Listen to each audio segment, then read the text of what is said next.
Welcome to another episode of Couch Catechism. I'm your host, Michael Abid from Veracis Media. We're about to get started now, so what I'd like everybody to do is please subscribe and like and share this video with as many people as you can, because we are trying to evangelize, and one way that you guys at home can evangelize is by sharing this video. We've got a very special guest tonight. We've got Georgie Mark. How are you, Georgie? Hey Michael, great to be on. Mate, I've been wanting to get you on the show for so long, and I remember we spoke about it a while ago because you've got an amazing testimony that I haven't even heard. I've heard bits and pieces of it. My wife's actually heard it. She went to Christ the King at Bass Hill. Okay. And I think you gave your testimony there, and she took a cousin of hers there who was going through a hard time. He was involved with drugs and things like that, and he was really touched by your testimony. And so when Rita came back, she said, wow, that was a good testimony, and I've always wanted to have you on. So now that we're here, I guess it's a blessing, and this is going to be one of the last shows for the year that we're doing, because we're going to be wrapping up the year. It's been a big year. We started back in Feb. So can you just tell everybody a little bit about yourself before we get started? Okay. I'm Georgie Mark. I'm 40 years old. I had a recent conversion in 2013. Yep. I try to do the works of Christ in this day and age, where I try to evangelize not by pushing people away. I try to bring people in through my life and through like my testimony and what I've been through and where I am today. Yeah, because you've got a social media presence as well. You've got a Facebook page.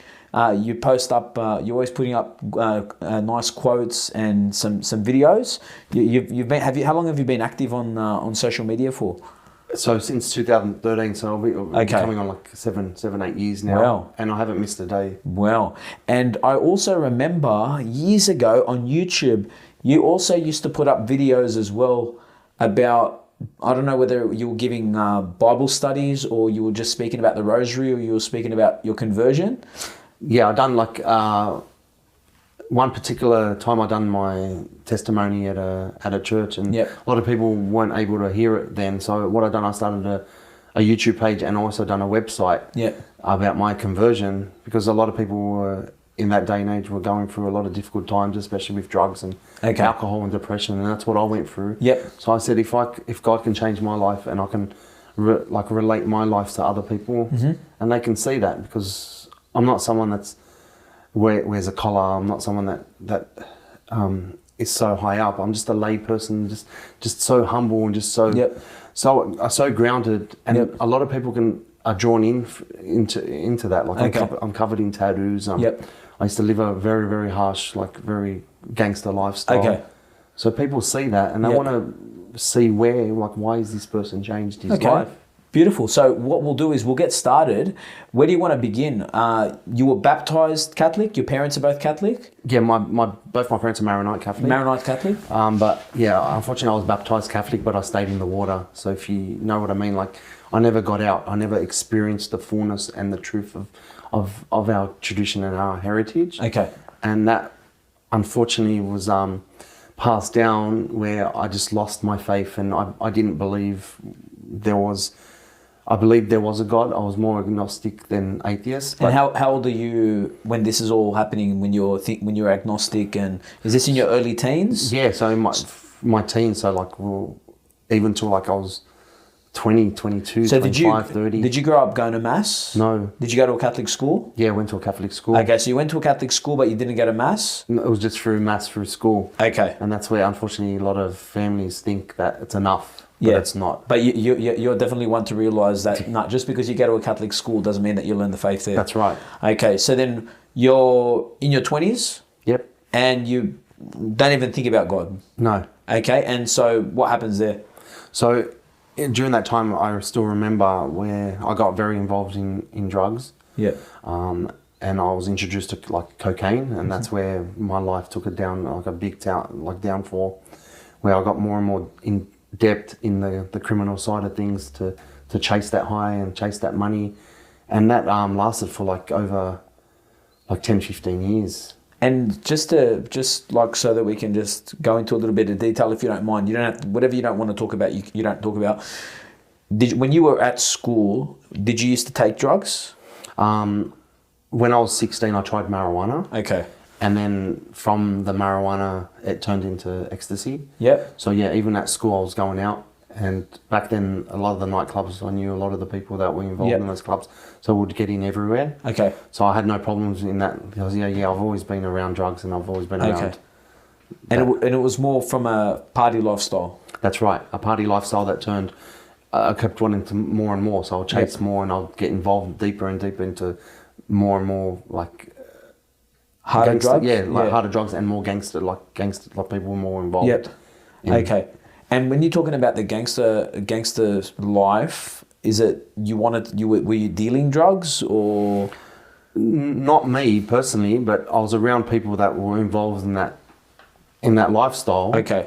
But like you'll just catch on with what they were doing and learn from them. Yep. And I was sustaining my own wage, and at my age where people were like $1,000 a week, like I was on 3-4 times that, and that's why that life just kept that materialistic life just drew me in more and more. And honestly, I thought I could never get out of it. Okay, and then what? So I remember I prayed once. I'm not gonna lie to you, but that was when my father was sick. Yeah.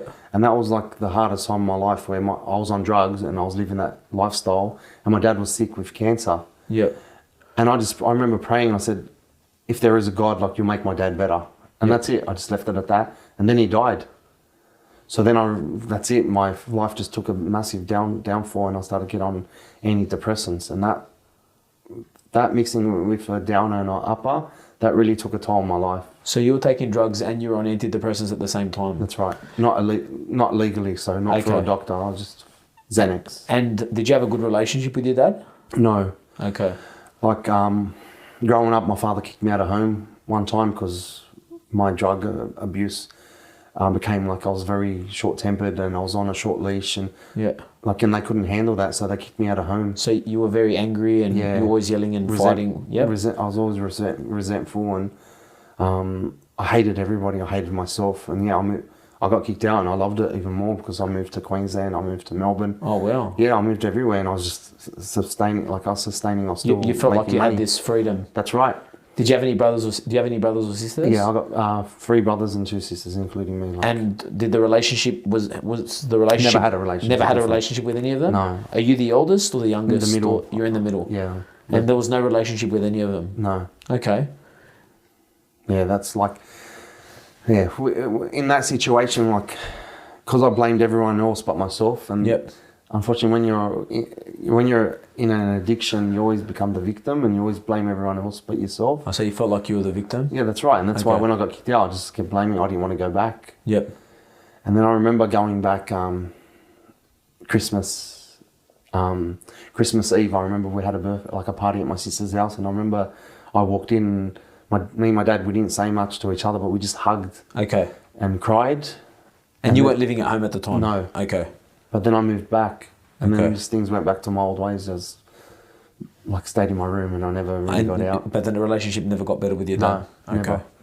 And then when he got sick, it took a downturn, and then when he died, it really cut me up. Did it really affect you? Yeah. Was it because you never had a relationship with your dad? Yeah, because the only time I told him I loved him was when he was in a coma. Yeah. That's okay. Yeah. So it's a sensitive topic, but if you don't want to talk about it, it's fine. Talk about it. Yeah. I love to talk about it because there's so many of your listeners that would relate to it. Yeah. And I just want to tell them. Yeah. That it might be the last time that you tell your dad or your mum, or your brothers and sisters that you love them. Yeah. Yeah, that's what hurt the most. Okay. And the problem was, now when someone's crying, you don't give them tissues. No tissues. You know that? Done. You should know that psychologically. You shouldn't give people tissues. Worse? Okay. So, no, much better now. I just need to get that out. Yeah. Okay. But the downturn of that, I blamed myself for it, and I didn't spend enough time with him, so I got on the drugs even more. Yeah. Anyone that knows cocaine. Yeah. Was I had half an ounce on me, so half an ounce is 14 grams, and a bottle of Xanax. So up and down. Yeah, I coincided both of them, and I started mixing them together. You had them both? Yeah, at one What was time. the intention of you doing that? just to you didn't know just what you I wanted? just wanted to be numb. Yeah. For losing my dad. Yeah. So then, all I remember waking up in hospital. Yeah. So then they done a blood test on me, and they told me that the average blood, like the bloodstream for drugs, is like 1 point something milligrams, and my body contained like 5 times that. Wow. So I should have been dead. Yeah. And that was God trying to show me something, but I never realised it at the time.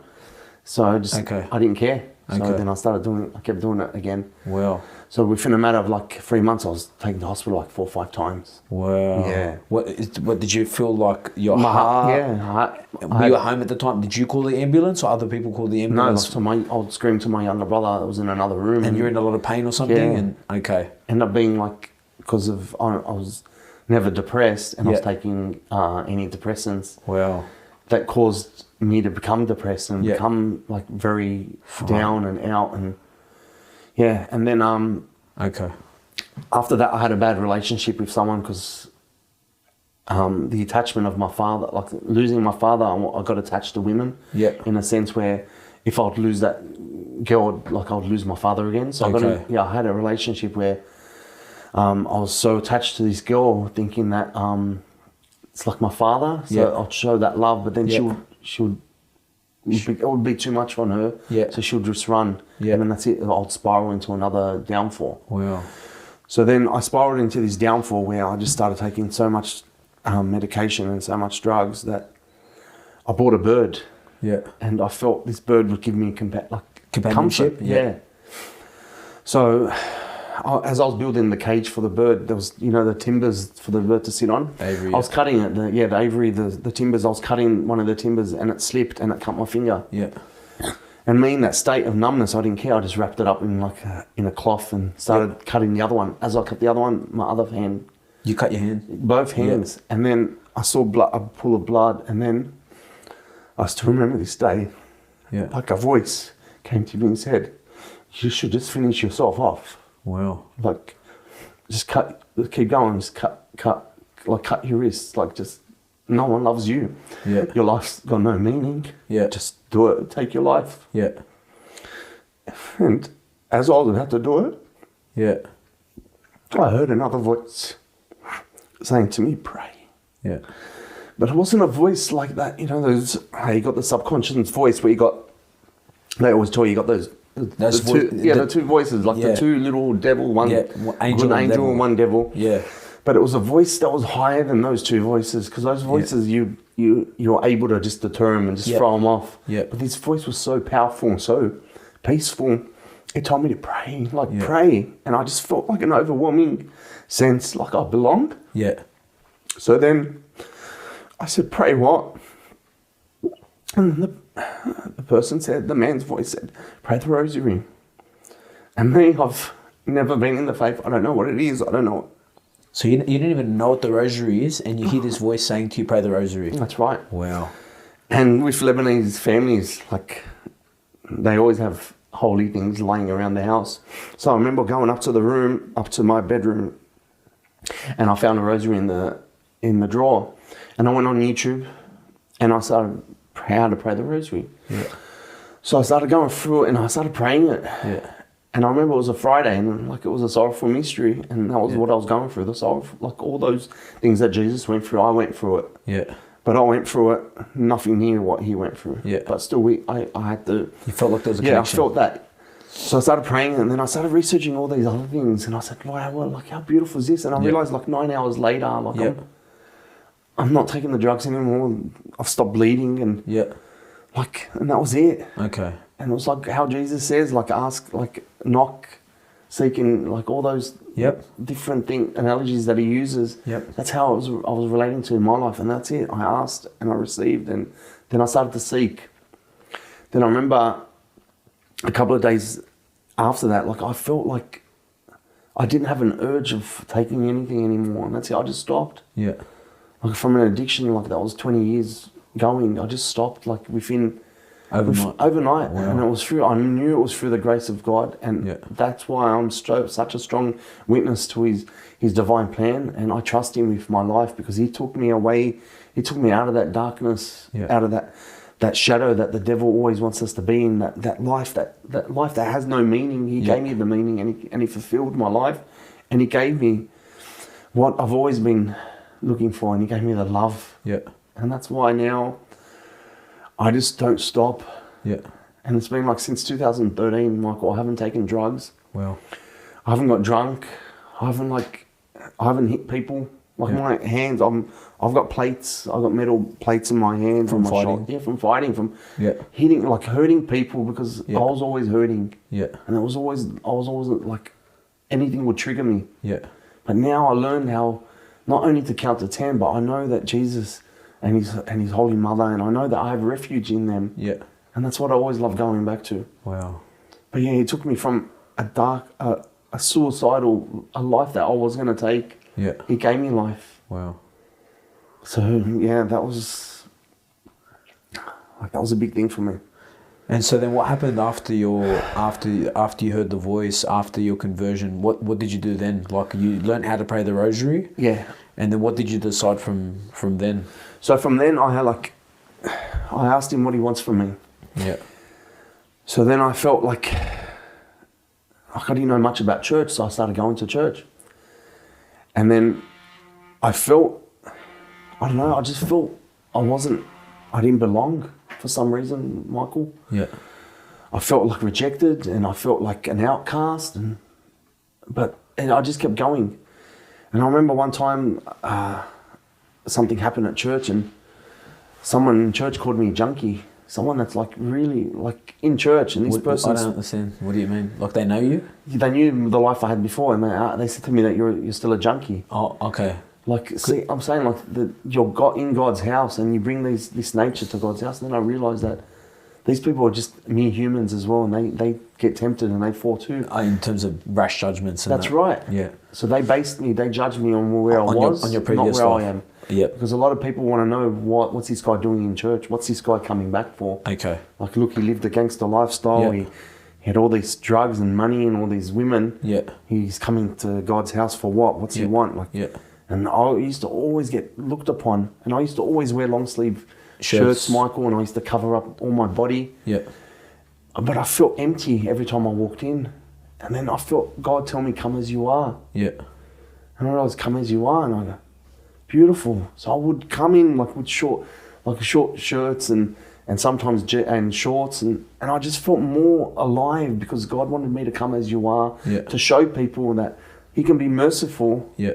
When you change your life. Yeah. And that's why this was the thing for a lot of people as well. Yeah. And one time when I was in church, the church was full, and I said, "Please God, don't let me read," because I was never a sociable person. I was always an introvert, always hid, like always when you're an addict in the background. When you're an addict, like you don't want to be around people. Yep.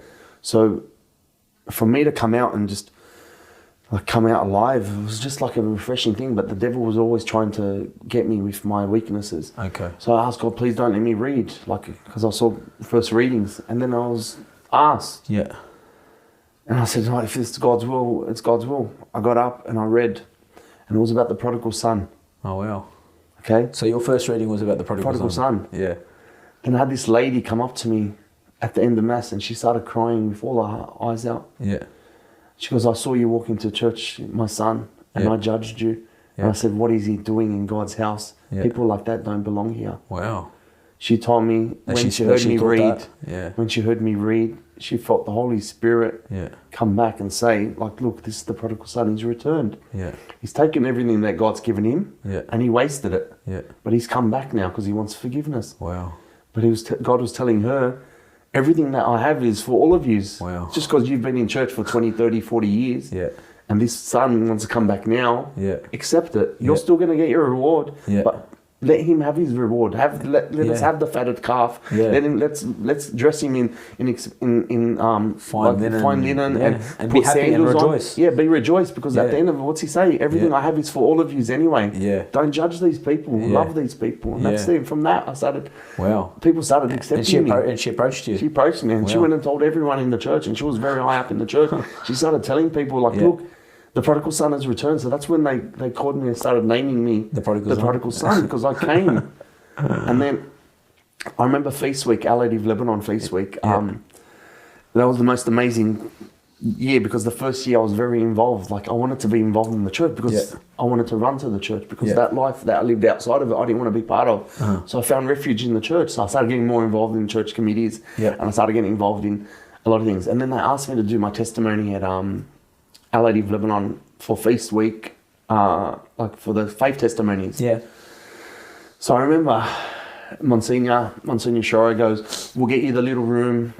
Well, we had a meeting and I told him, honestly, God wants me to tell you, Monsignor, that please make sure you're ready. I don't know why, but please be ready. He goes, no, we've always had faith testimonies in the past and they've never attracted a lot of people because unfortunately, like not many people want to hear them and all that. Wow. So I remember he got the seniors room had like maybe 50 chairs. Yeah. So I remember I got up and then the room started getting full. Yeah. Started getting full and full. And then Monsignor goes, I think we should move it to the hall. So then they moved it to the hall. And then they ran out of chairs. And those chairs, like they had like, I think they said like 700, 800 or 1,000 chairs. Wow. And they filled up the chairs. Wow. To hear the prodigal son return. And that's why I always give grace to God because you know what? He changed me. Wow. To change someone else. Wow.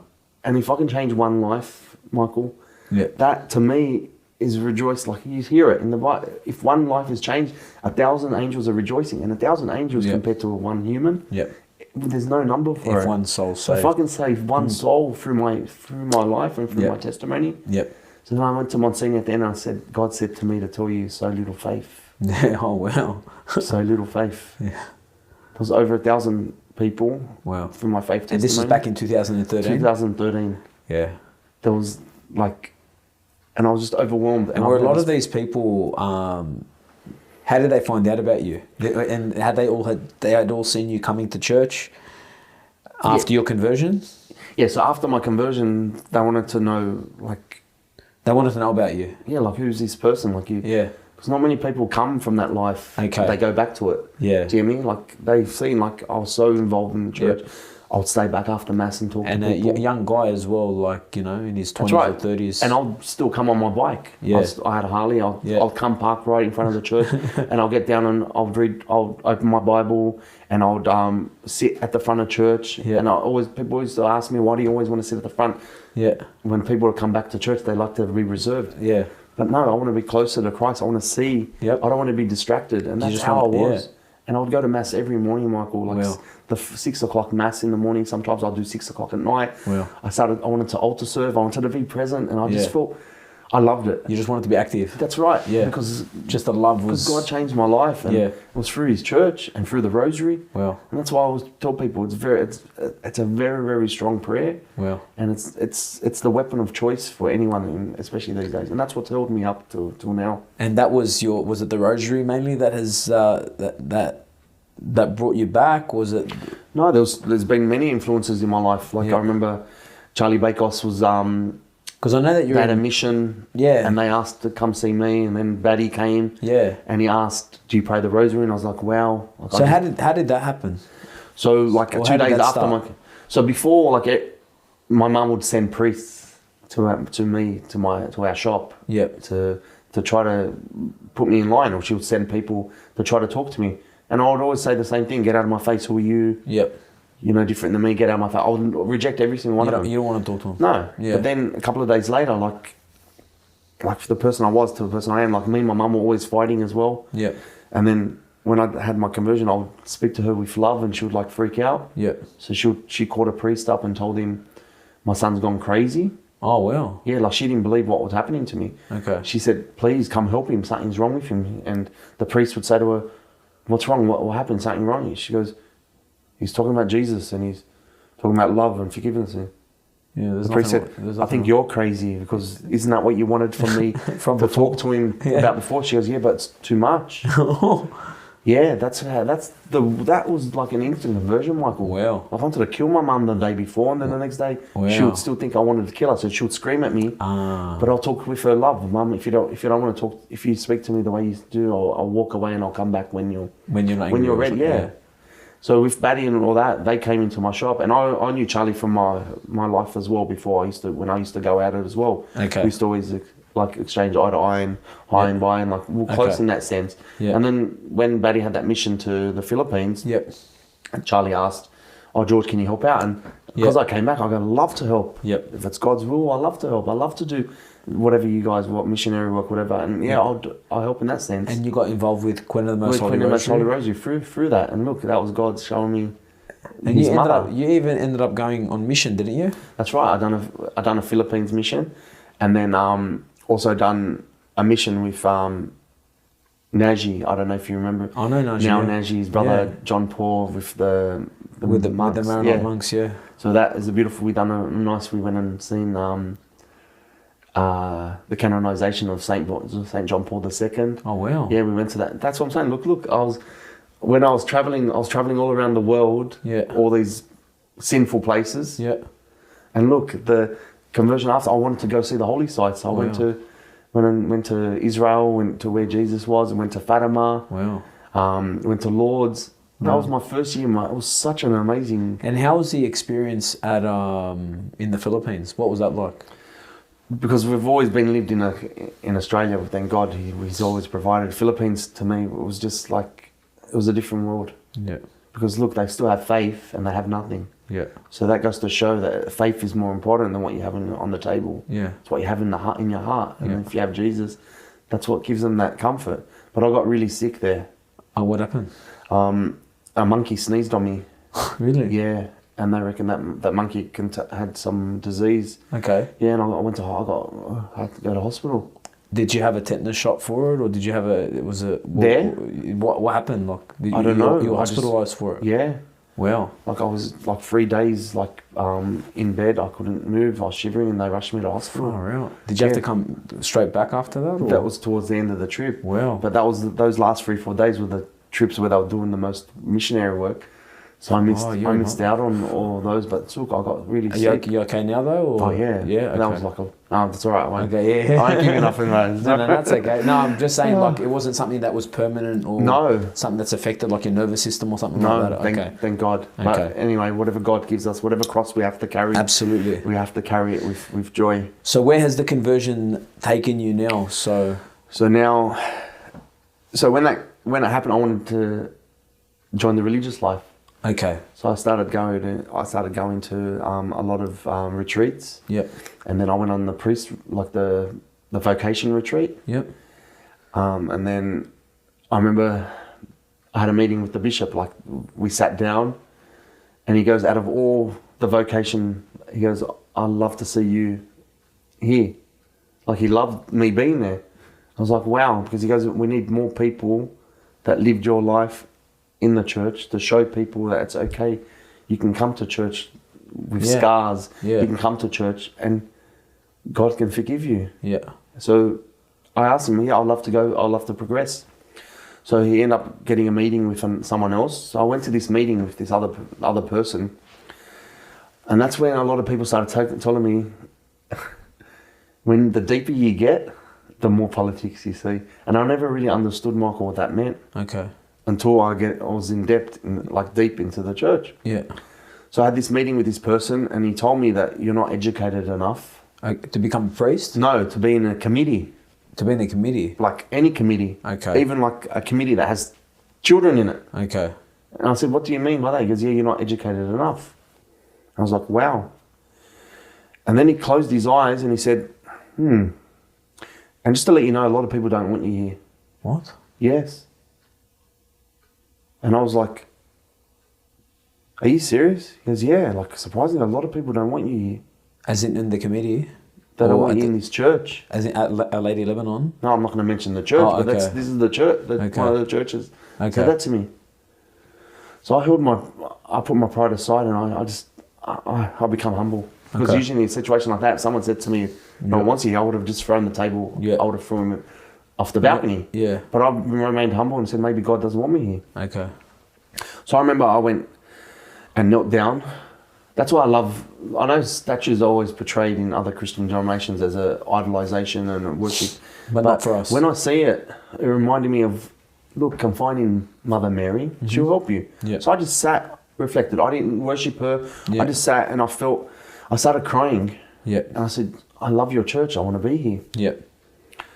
Then I got a tap on the shoulder from someone else, a priest, and he goes to me, George, mate, I've been looking for you all week. We just started our new parish. I'd love you to come be part of our youth. Oh. I was like, serious, God? There you go. Serious, Jesus, Mother Yeah. Mary, is that what you want?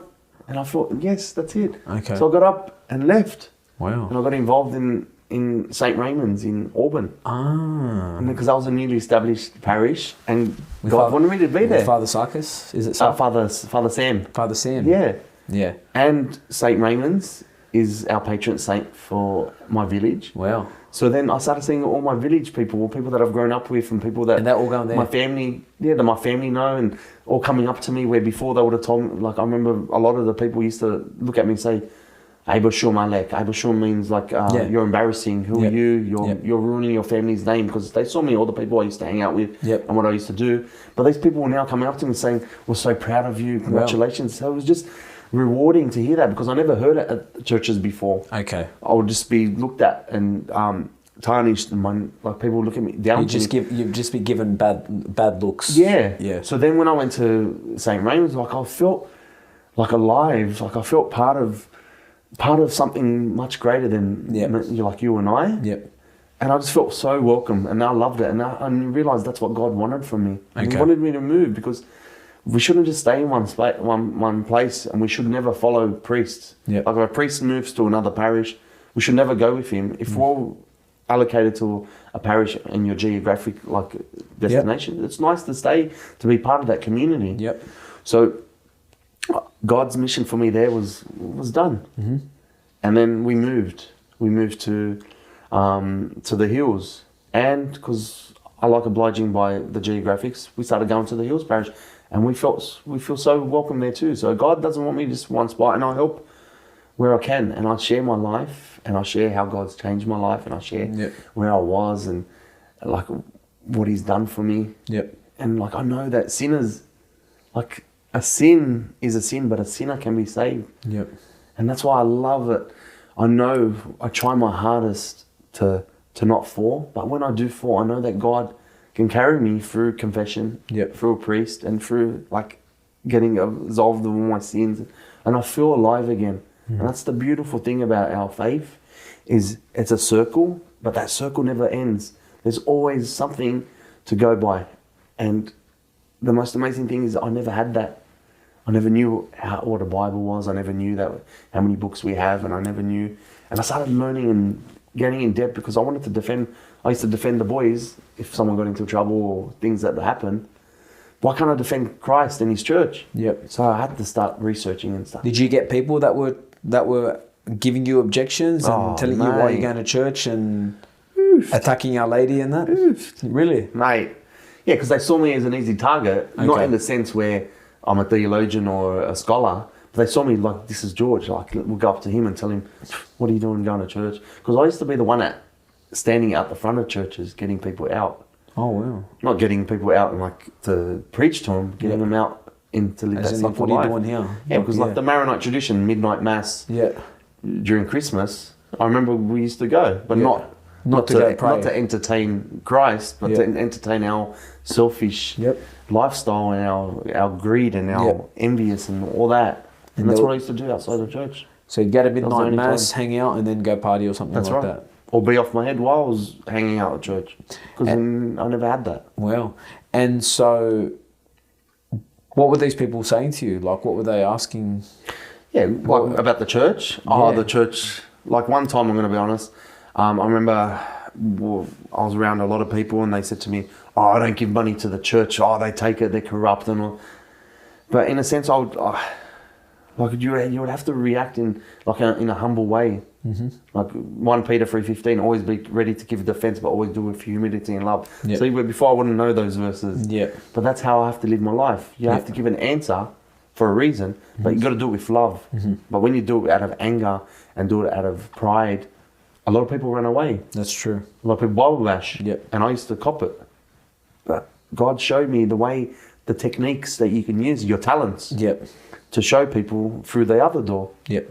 So in that sense, I would ask them, like, do you give money to when you go to a club or when you go to a restaurant? Yeah, of course I tip them 10, 15, 20 bucks, whatever. But you won't give to people in God's house. So God's house means nothing? Sometimes you don't even give in God's house. Like, you'll give like 50 cents or $1. This is the person I'm telling. But you got to remember, they have expenses too. They have electricity. They got like a duty of care. They have to maintain it.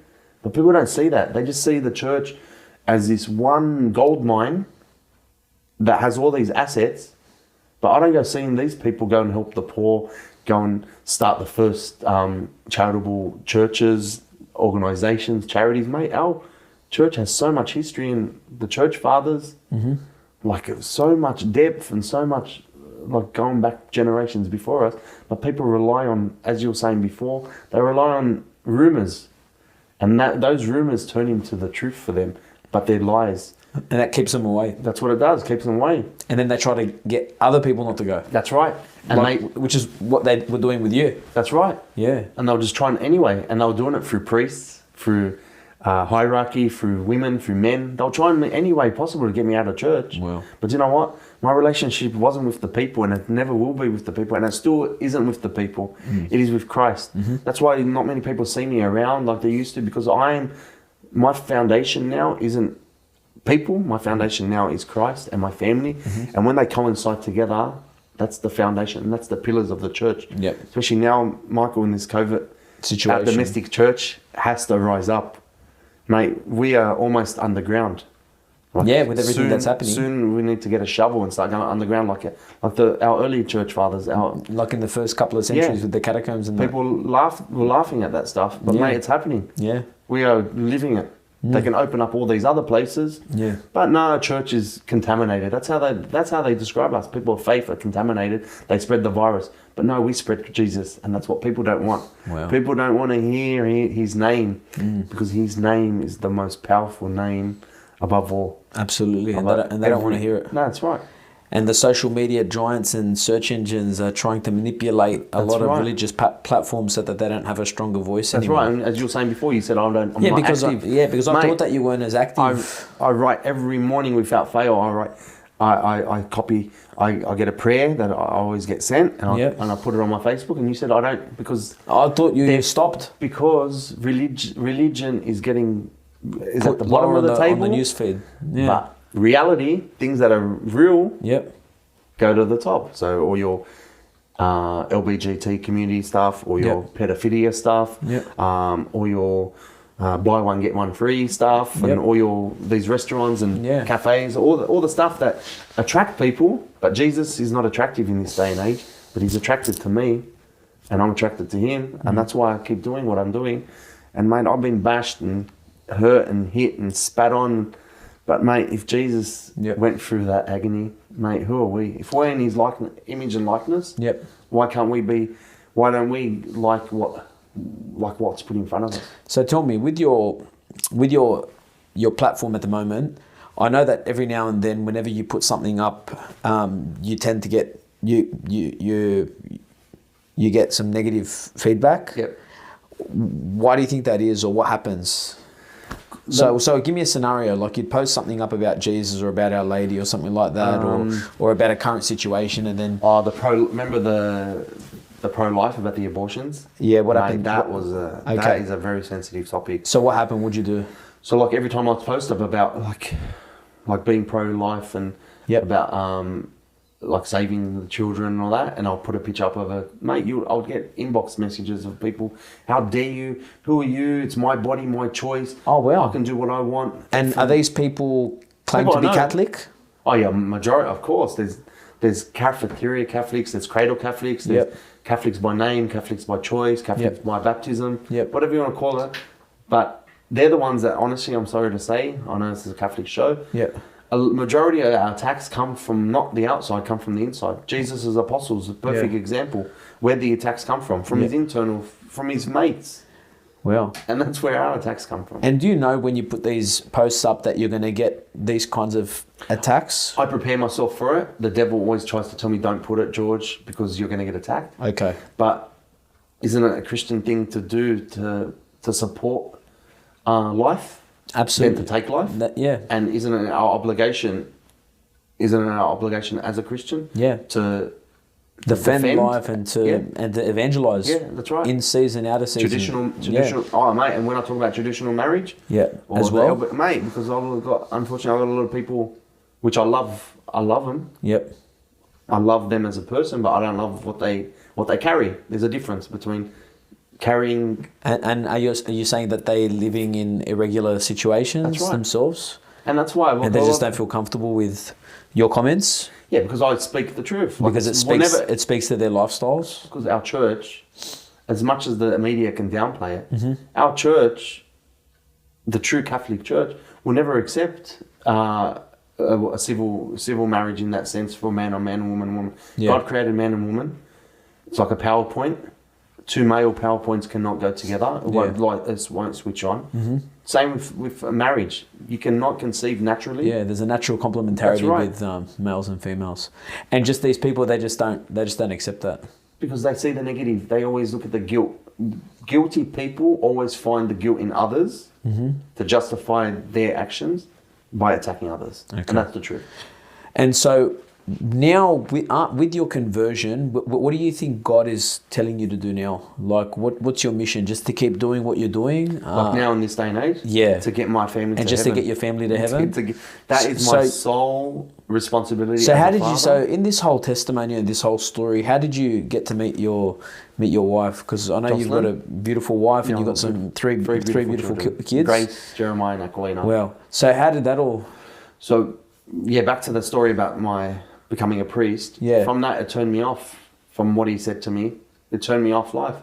So I said, maybe God wants me to go in a different direction. So I started praying, maybe he wants me to become a monk. So I went to Lebanon and started getting involved in the monks there and seeing if it was my life. But I felt no connection there. So then I came back and I remember St. Charbel was his feast day. And then I remember Jocelyn was walking up to light a candle and I was walking up to light a candle. And I always saw her in church, she was always kneeling without the pew, she would kneel on the concrete, mate, and that was suffering. Like that's penance. So, yeah, we lit up the candle, and then I felt something in my heart say, "You'll marry her." I don't know, like I just, yeah, and then that's it. We just connected, we got along, and then that's it. With like a year and a bit later, we hitched. We got married. Yeah, and now look, thank God, like we've been 5 years solid now. We've had three beautiful children, all born in August. All August babies? Yeah, all August. What dates? So you got August 30th, August 6th, and August 3rd. Oof, I'm 27. Are you? Yeah. Well, there you go. And August is the month, is one, the Transfiguration, is it Transfiguration? August 15 is the Assumption. Assumption, yeah, and then something to do with Jesus. August, you're testing me here, I'm not really good with my calendar. Eid al-Seder is August 15. August is the month of Mary. Yeah. And that's where, look. Yeah. And so we have Grace, because she was, and we asked God what, we asked God what he wants to name all our children. It's never been our decisions always. And Grace, because she's been our Grace from day one. Is that your first? Yeah, our first. And she was blessed by the Pope, Pope Francis. Oh, wow. Because on our honeymoon, Jocelyn fell pregnant. And we asked Pope Francis when we met him... To give her a blessing. To give him a blessing. So, to give her a blessing. And Grace is she's so into her faith, mate. Wow. So I asked now for a request to see if we can get her an exemption for Holy Communion. To get her earlier? Yeah, because she knows what... She understands? She understands How old is she? She's 4. Wow. So she knows Jesus. She craves him when we go to church. She runs to me and says, please, Dad... I know it's Jesus. I want Jesus. Really? She knows about confession. Wow. Yeah. So I'm asking. So I'm going to get permission to see. And Jeremiah too is following his sister. Yeah. And then you got Aquilina. Oh wow. And Aquilina's after. Aquilina, Saint Aquilina. Okay. So Saint Aquilina, a Lebanese saint from Byblos. So not many of these saints that you don't hear about. Yeah. But saints are coming up, like Beautiful. Carlos, like Blessed Carlos. Acutis. Mate, he's machine. He's my inspiration now because look, I've been trying to tell people it's all right to wear Nikes, it's all right to have tattoos all over your body. Mate, and to dress casual clothes like me walking into church with Nikes and a sweater and it's cool. Because Jesus wants cool people too. He's buried in those clothes. That's what I'm saying. When they opened up his casket, mate, I saw. I know, well, they even pushed me more for holiness. Amazing. Because we're all striving for that. Amazing. And that's what I want to tell your listeners and your viewers, that. Well, people should look him up, because like, we can all become saints. He's amazing. Yeah. We all become. At school, I told my Year 9 class about him, and they were dumbfounded. And the school that I go to, God bless them, they're trying, but just I don't really think they come from generational nominal Catholics. You know, they're just not really too much in the faith. But with my Year 9 class, there's something there, and they I showed them a video, because it was going to be Blessed Carlos Acutis', he was going to get beatified that day or the day after, and I showed him his where he was buried in his body, and I told them about the incorruptibility of his body. It's I don't think it's incorrupt, it's intact or something along those lines. And they were freaking out. And then I'd tell them about Padre Pio and about the miracles and things like that, and they were like, man, we've never heard any of this stuff before. And I said, man, that's the Catholic faith. You know, once you start learning about this, you'll realise that this is where the truth is. You know, it's about you. Are you going to make that decision? What are you going to do with your life, you know? So, yeah, but people, unfortunately, like a lot of people just give up. They do. They give up. Like, if they see that God isn't working with them, they just run. Yeah. The thing is, that's where we need to run, get closer to Him. Absolutely. Like, look, 7-8 years now. It's almost 8 years, Michael. I've been in the faith when I had no faith. So something's keeping me here, isn't it? Yeah. Despite all the persecution, all the people laughing at me, and you've had reasons. You've had reasons for people to. Sorry, you've had reasons to be turned off the faith. 100%. Getting caught by a junkie, being called a junkie. Yeah. Where even my old mates wouldn't even call me junkie because they know what would happen. Yep. Like, junkie it's a demonic word. It's evil. It's very judgmental. Yes. Yeah. Very and judgmental. I've been called that, and then saying that you don't belong here, no one wants you here. And this is while you've been in the faith. People have been saying that, and from people who are in the faith. That's right. Yeah. Even by my mum saying that you've gone crazy. What are you doing? Even by my brothers and sisters, everyone not wanting to talk to me because I'm in the faith. Yeah. Because I speak about Jesus love and about Jesus God, and like when someone swears in front of me, I'll tell them like sins of the tongue, like it's like a double-sided sword. Yeah. And I'll say, would you say, if Jesus was here, would you swear in front of him? No. Then what? We're in the image and likeness of Jesus. Why would you do it? Absolutely. So I'm saying the devil. I said that's the devil's pipeline from hell, is the impurities that are from the mouth. And when people, look at the saints here, or don't speak like that in front of George. But it's good that they know they because acknowledge because you're a witness. That's right, and they see that they acknowledge that. Yeah. So it's good that they acknowledge their sins. Wow. All right, they're not confessing it in confession, but still that conscience, they have that conscience knowing that, look, they're around me, but I'm not that person that's what's the name, that picks on them for what they do wrong. You pick your own sins. Absolutely. But I'm there to show them and guide them the right way, and it's through my witness. It's beautiful. And I don't Bible bash, Michael. That's good. Like, I don't go and say that you're going to hell because you're this, you're that. Yep. I say, do you know what? Jesus is ready to forgive you, but in your time. But the problem is we don't have enough time. That's true. We don't have all the time in the world. That's why. They say, we've got to make a decision eventually. When I'm ready, look. Yeah.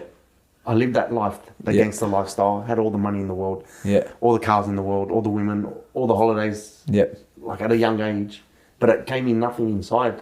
I was empty. You're miserable. Miserable to the death, because you know what? Doesn't matter what you have around you. You still come home and sleep in the same bed alone. Even if you wake up next to like with someone in your bed, you're still alone. Wow. Because the fulfillment doesn't come from materialism. That's true. The fulfillment comes from Him. And that's true though, because I would know people who would party, take drugs, have lots of money, and yet they're still angry, they still fight, they still argue, they still have bad relationships. There's no inner peace.